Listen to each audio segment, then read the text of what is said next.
It is 3 o'clock in the afternoon after daylight savings time adjustment, and it's going to get dark in about an hour, so I decided to let the chickens out. I don't know if you can hear their happy little clucking sounds, but they're all happy.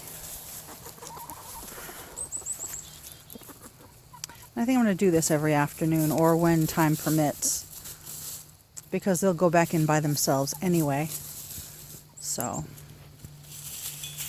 oh, new scratching grounds. They're all excited. They haven't ventured far yet. That's the door that I opened. And there they are. I don't know if they're going to go any further or not. Some of them aren't even interested, but we shall see. Oh, and I'm going to post some photos at the end of this video. I was in the store a couple days ago and I saw some Sevin dust. And I've heard people mention it before about using it around their chickens and their coops. So I took a photograph of the ingredients. That stuff is toxic. It is nasty. You don't want to use it around livestock. If you need to use anything, use diatomaceous earth, which is ground up shells from teeny tiny little organisms. It's completely non-toxic. It's safe to eat. I give it to my dog to prevent worms, and I use it in my chicken coop about once a month. I just sprinkle a little bit around just to make sure they're not no nasties are growing in there. You shouldn't use too much directly in the coop because it's a fine powder and it can hurt the chicken's lungs. But if you wait until they leave the coop for the day, and give it a quick little sprinkle and mix it in, it shouldn't be a problem. And that's the only problem with diatomaceous earth is it's a very fine powder, but the particles are sharp. So if it gets in your eyes, it can damage your eyes. If it gets in your lungs, it can damage your lungs. Easily flushed out if it gets in your eyes. I've never had a problem. I've been using it for years. But yeah, highly recommend that over Sevin dust. And I will show you at the end of this video the picture of the ingredients and you'll see why. I want to show you around the base of this tree. All the way around is plastic. See that? Over there. On the other side. This is what happens when you plant a tree and don't take the plastic off the root ball. And my chickens actually dug this up when this tree was included in their chicken run area. So I'm going to have to come out here with like an X-Acto knife or something and cut all that away. Some people, I swear. And that was like 20 years ago, 15 years ago. Because I didn't plant this tree, and I've been here 16, 17 years, somewhere around there. So I just thought I'd show that to you while I'm out here with the chickens. They're having their free time before sunset. And I have some really pretty trees. They're like pine trees, but they turn gold in the fall. And they have little baby pine cones on them. So I'm just hanging out, waiting for the sun to go down so they'll go back in their coop. But in the meantime, they're having a little feast.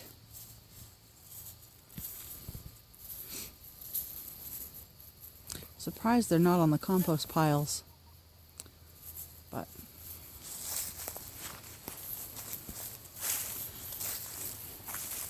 oh, I can give you a close-up of... That's one of my molting chickens. You can see she's starting to turn brown. She used to be black. Actually, they all are. I have 3 who are molting. That one, that one's Chew. She used to be a big girl. Now she's a teeny tiny girl with no feathers, but they're coming in. Brown, though. That's weird. They're Easter eggers, so I don't know what their actual history is. And these are all my Orpingtons, who are having a great time.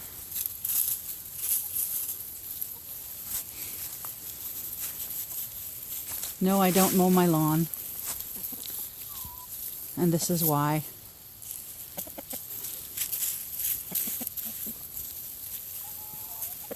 And when it snows, I can cut this down and put it on top of the snow because my chickens do not like walking on snow or ice. Matter of fact, last year, one of my silver or lavender Orpingtons was stuck on a piece of ice. Like the ground was icy and she was in the middle of it and she couldn't get off. I looked out the window and I saw that she wasn't moving. I thought, well, I'll give her a few minutes. So I looked out like 10 minutes later and she hadn't moved from the same spot. So I went out and I shooed her off because she was scared to walk on it because it was slippery. But she did fine. You like the wheat? Good to know. What I'm doing is, whenever I find a weed, well, not really a weed, a plant that they like to eat, I try to research it and find out more about it. I know about wheat. I've got a lot of wheat, as you can see. This is, you're seeing about 1/4 of an acre. Half an acre, maybe. But I have dock, I have plantain, and I have a lot of plants I don't know what they are and I have to research more. I have autumn olive trees that they like. But I'm trying to encourage natural plants that grow here by themselves, as well as plant others, so we can live off the land more. Oh, they found the compost pile. Happy chickens. What do you think, girls? They also really love this plant right here. I don't know what it is. My mother always called it tripweed because it always grows like around doorsteps and stuff. But I don't know what the actual name for it is.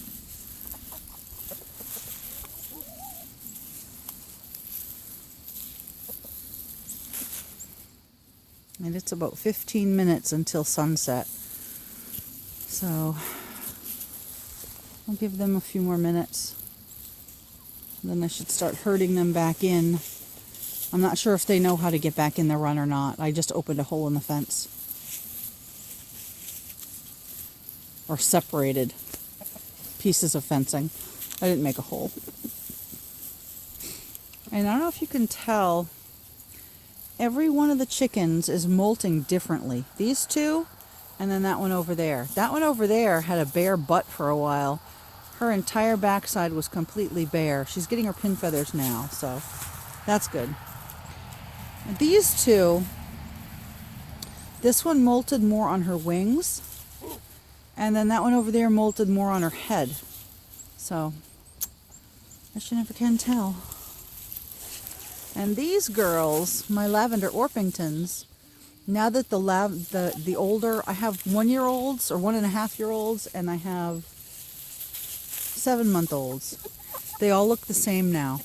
I couldn't tell them apart if I tried. Except that one.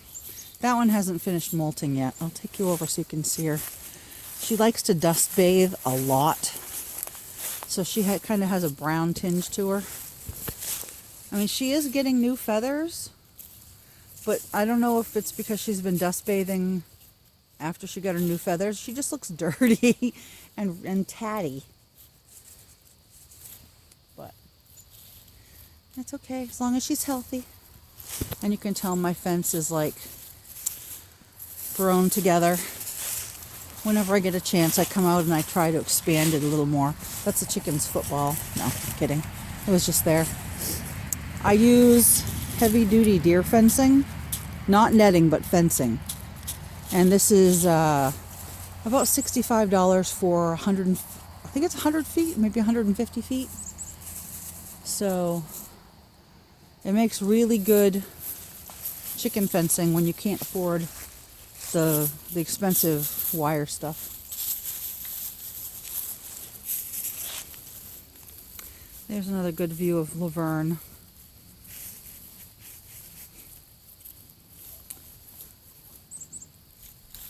She's the first one to come running when there's food. She puts her head down and she just runs as fast as she can. I'm wondering what color she's going to turn out to be, because she's all different colors right now. She was black with the gray tint with the green shine like Brutus right there. But I don't know what she's going to be. You guys getting ready to go in? Huh? No? Aren't they pretty? I'm so glad I got Orpingtons. Easter eggers are nice for the colored eggs. But that little girl gives me a blue egg, and the other two give me green eggs. And then the Orpingtons give me pink. But I wouldn't go back to Easter eggers or any other breed. I mean, look at him. He's a beautiful boy. I love this breed. And they're so easygoing. And they make such pretty sounds.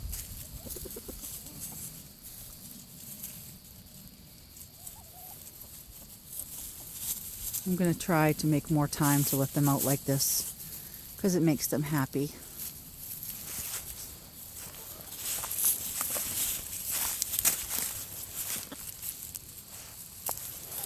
Hey, Brutus. Buddy. Poor thing. He hasn't figured out the whole mating thing yet.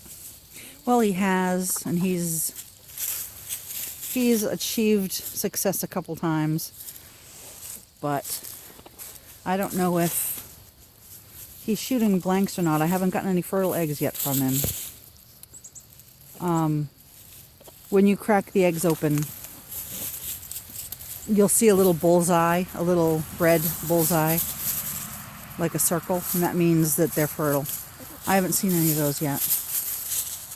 But he's also really mean. I've noticed roosters, when they start to mate with chickens, when they're first learning, they grab them by the neck feathers. But that usually doesn't work. They usually squawk and run off. And I looked over earlier today, and Brutus I heard one of the chickens squawk. And I looked over, and Brutus is spitting out a mouthful of gray feathers. I don't know which one it was, but one of them was not happy with what he was doing. So he gets rejected more often than not. But look at those fluffy butts. They're so cute.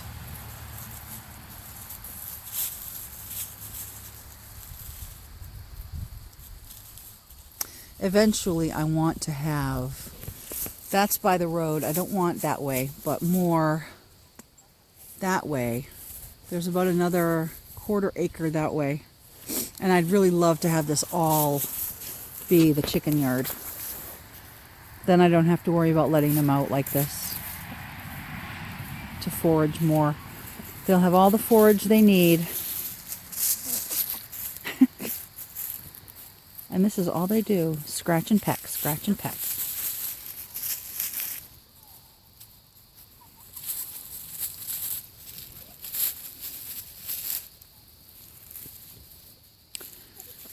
And right now I'm getting maybe one egg every 2 days out of 11 hens, right? Because the young ones, that would be 3 of the lavenders and 2 of the black Orpingtons, are not old enough yet. I think one of them is giving me eggs because it's slightly speckled. It's pink but speckled. So I think one of them is giving me that one egg every other day. These girls, freeloaders. Not an egg in a month because of their molting. And that's fine. So pretty soon, hopefully I'll have 9 or 10 eggs a day, which would be amazing. But for now, I'm having to buy eggs. Not liking that, but what can you do?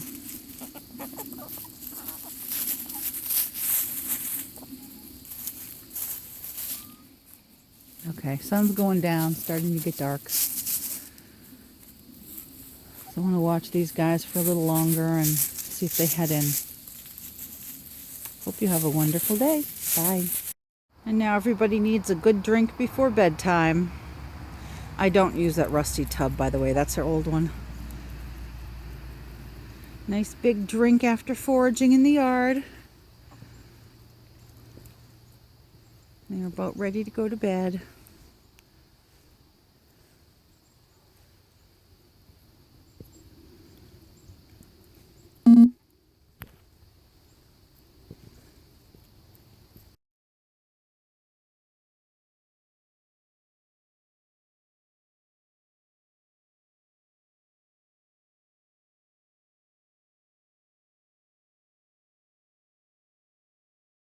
And Brutus says, like, comment, and share for more chicken videos.